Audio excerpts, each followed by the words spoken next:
So this is what the centrofacial melasma looks like. You can see them, that is on the cheeks and the forehead. Now, Wood's lamp examination.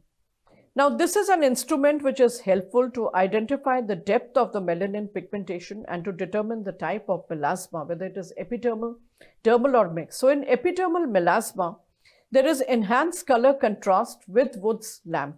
On the other hand, with dermal melasma, there is less color contrast with Wood's lamp. Dermal melasma is generally less responsive to therapy, especially to topical modalities. So let's have a look at dermoscopy, which we are all using. What you're seeing here is the pseudo-reticular pattern of the skin, brown dots which you can see and globes, perifollicular sparing and the arcuate pattern. So this is very important. You're looking at melasma. There is sparing of the follicle.